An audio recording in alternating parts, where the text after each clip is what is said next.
calm, focus, happiness. Mindful Tribe, I'm here today with a man whose mission is to show people that you can be more of yourself when you go on the journey to heal your heart. And he's certainly been on that journey, and I can tell that by listening to his podcast and reading his bio. He's the founder of Raw Attraction magazine, which has over 3 million downloads, and the Heart Initiation Academy, and he's the author of My Ecstatic Rebirth, the 10 Keys to Unleash Your Power, Purpose, and Pleasure. I'm here today with Steve James. Steve, are you in mindfulness mode today? I certainly am doing my best to be as mindful as I can at every single moment I live. So yeah, this is one of those moments. So I look forward to connecting with you about mindfulness on the podcast. Great. Fantastic. So what does mindfulness mean to you, Steve?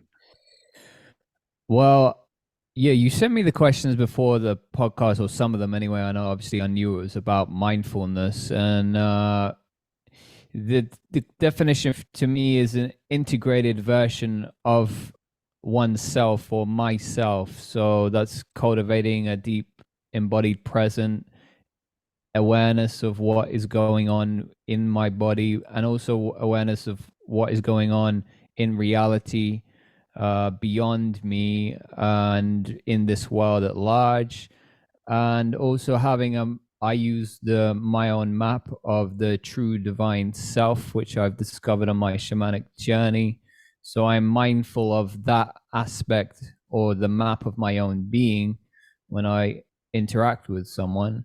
So I have, just briefly, it's really being mindful of the connection to my higher self, the connection to my heart, the connection to my soul, the connection to God, and then I bring myself forward in a mindful way from that point of view. So it's about bringing that, in a sense, is self-awareness and emotional regulation, and living myself and showing up fully in myself in a mindful way in every moment, bringing all aspects of my being to a situation. And there's obviously different aspects of mindfulness. There's mindful action, there's mindful attention, mindful awareness, mindful acceptance, mindful compassion. It's not all just being still. I think some people maybe new to mindfulness might think it might be that, but for me it's also in our actions, and as we're human beings, we're more in an action mode, unless we're sleeping, of course, than we're in a non-action mode. So being mindful in our actions is incredibly important. Well, I really like the detail that you put into that answer, Steve. I wanted to ask you, how old were you when you decided that you wanted to focus on how to align with your divine plan? Yeah, divine plan and divine self. Because divine plan is a word I use a lot on my podcast and in my work. It was probably when I was 29. I'm 39 now, so about a decade ago, or 28. And that just came out after a lot of consecutive heartbreaks and just going down a path that was a broken path. It wasn't a healed path. And then I read certain books at that point. I think the first time I saw the words divine plan were in a book called Bringers of the Dawn by Barbara Marciniak. I think that's how you pronounce her name, probably. Or Marciniak, I think, sorry. It's a channel book from the Pleiades, and it just rang a bell with me. And then a few months after reading that, my mentor was using those words all the time. She was saying that was all of the work that she did, was to get people aligned and get herself aligned with her divine plan, or your divine plan, because we all have individual divine plans. So it was around the 28, 29. And what role does God play in your divine plan? Well, the map that I use in the True Divine Self it's like two trinities, with the heart in its center, And so the heart and the soul are as one in the center. Then you've got the great I am, which I say is my version of what God is. It's the infinite everything. It's the lattice work of reality. It's love. It's justice. It's peace. It's everything divine that you can imagine in the great I am. So that's God. And then you've got the I am, which is your higher self, the I am consciousness. And that when you are consciously connected with it, you're in a oneness with God.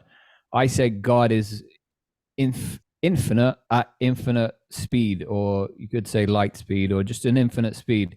Whereas the I am consciousness, we have, as human beings, have to engage with it. So we do it at our own speed. We can't take on the mind of God, which I know you mentioned before the podcast about DMT. And I remember one of my friends speaking about the 5-MeO DMT that she had done. I haven't done that one because it sounds way too intense, but she had experience, and I had a similar kind of experience on DMT, where you do psychedelics and you fall into the void, and you probably get a taste of what this infinite God, love, justice, lattice work of reality is like. And I can't really do it justice, but she explained it to me, and that's what it was like. And it, we have to live in this reality. We can't constantly be on these psychedelics, or we can't constantly access that realm because it's too overwhelming. It's just way too much. So we access it through our higher self, or most people, if they can access it through their soul and their heart. Obviously, many people currently in this world are not very much embodied essences of their own soul. They're trying to find pieces of their own soul and piece themselves back together, which is a mindfulness journey in itself. And so, yeah, it's God has the overarching role in all of this. And it's about kind of just building yourself up to connect more in with God. When I was having first conversations with my mentor, who was an elder shamaness woman in Colorado in 2015, and she was talking to me about God, and it seemed like she had she was the wisest woman I've ever met, extremely deep connection with God already. And I didn't particularly at that point, and that was 2015. So I'm just gone 30 at that point. So for me, it's just been a day-to-day cultivation of this connection with God. Right. There's is it Michelangelo in the Vatican with on the roof where they're trying to touch fingers between man and God, and it's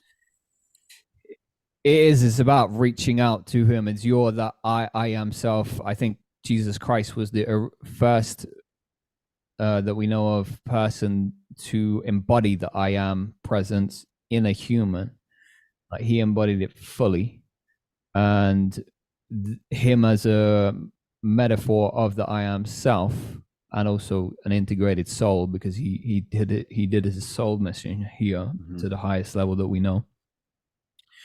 Then we can start cultivating this and aligning with our divine plan. But it takes active, mindful work.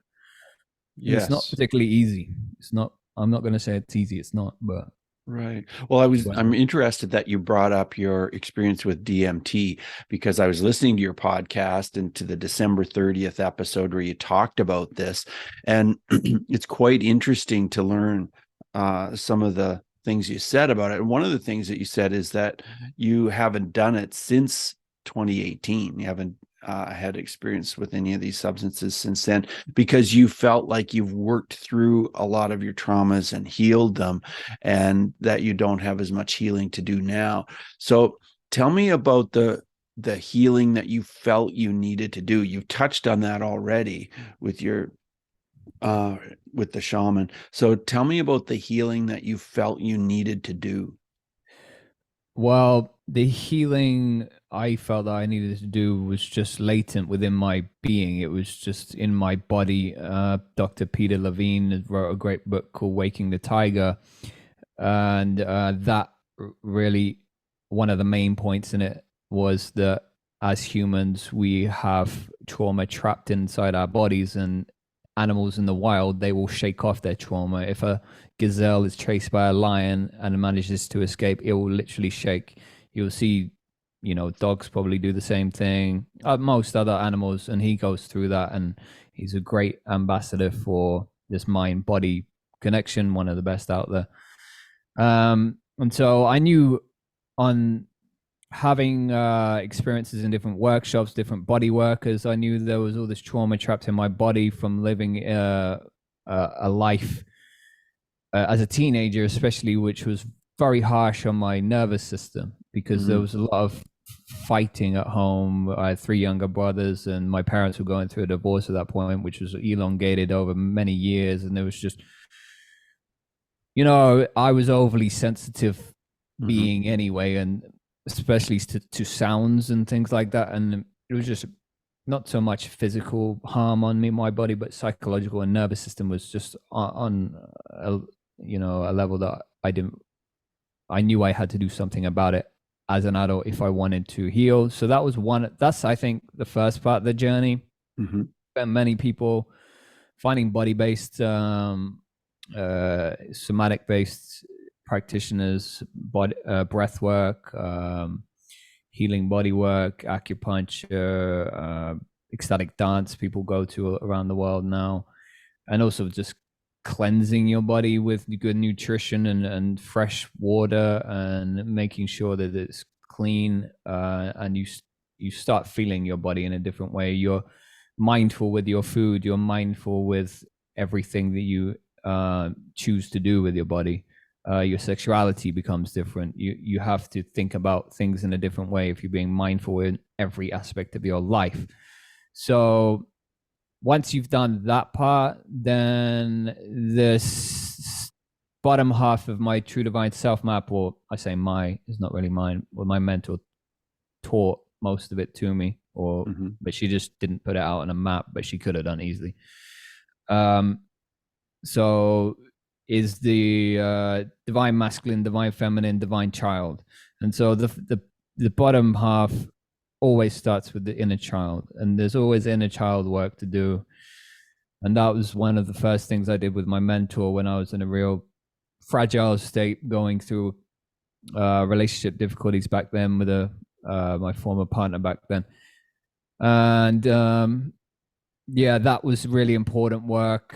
I give a free meditation on my website that helps people with that inner child work, and then it starts with healing this the inner masculine and inner feminine, because we wind up having wounded inner masculines and wounded inner feminines, and this holy trinity that is biblical in essence is a Gnostic, or it's a gnosis of meaning, having more self-awareness around what is going on inside your own being. And this inner masculine, inner feminine, which is, all over society at the moment with the woundedness of it, especially in America.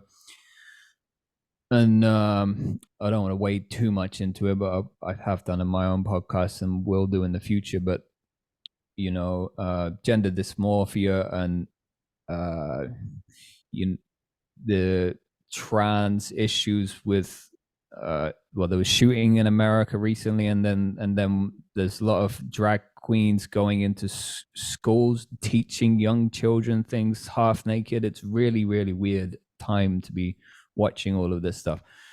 Whereas if we had an education around our true divine selves and we've come into these beings and we've come into this soul to experience our inner masculine and inner feminine in a healthy way, how do we navigate this as teens, as young adults, and as fully grown adults?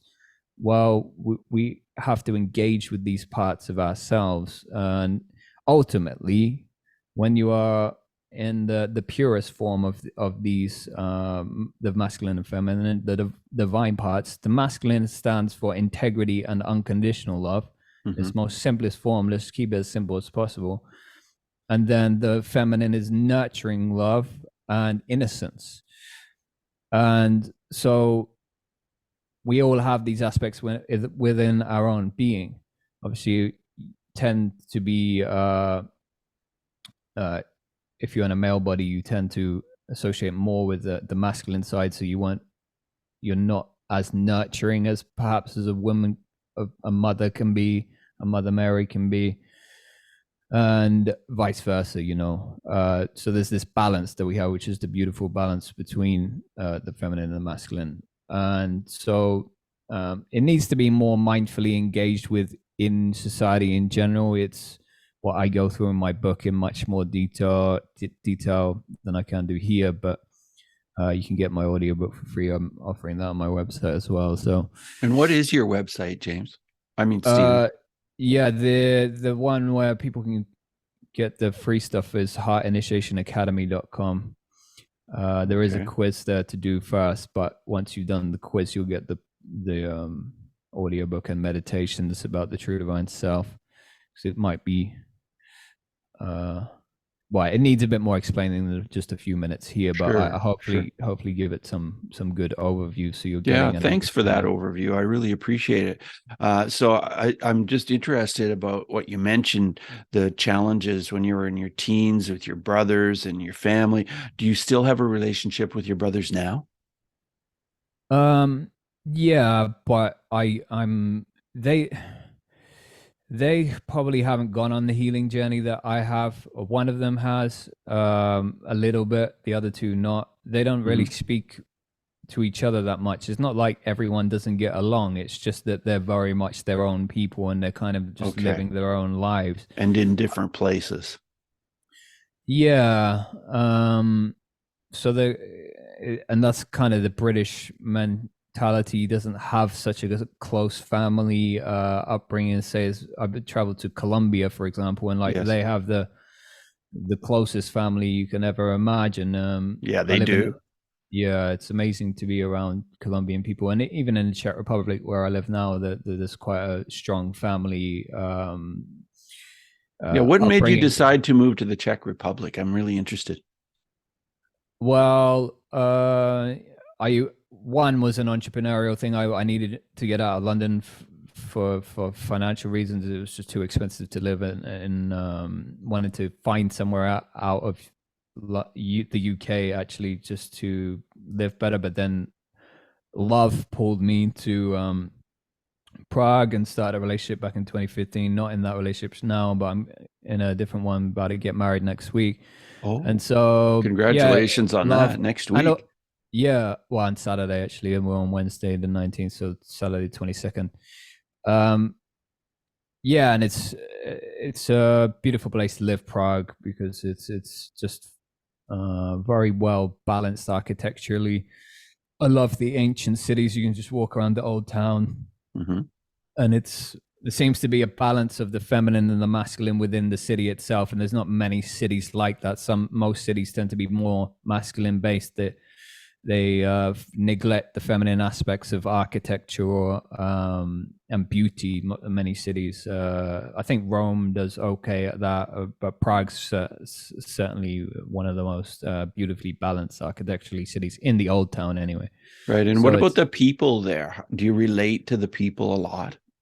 The sense of humor is very good in Czech Republic, and that's great because they need it, because they came out of communism for many years, only about 30 odd years ago now. And so what I was saying about Colombia and the Czech Republic, both of those countries, and even I think Cuba, I was there, and they had a similar way with family. Is that they have this tight knit thing, because all of the militias in Colombia with Escobar and also the government, was horrific. So they needed a tight knit family, and they still want to keep that ongoing now, because it's not particularly great in Colombia on a national level. Same with the Czechs. They've seen disaster in their generations, and therefore they're not so lackadaisical or laissez-faire about their family. They realize how it's important. Whereas I think the British, maybe the Americans as well,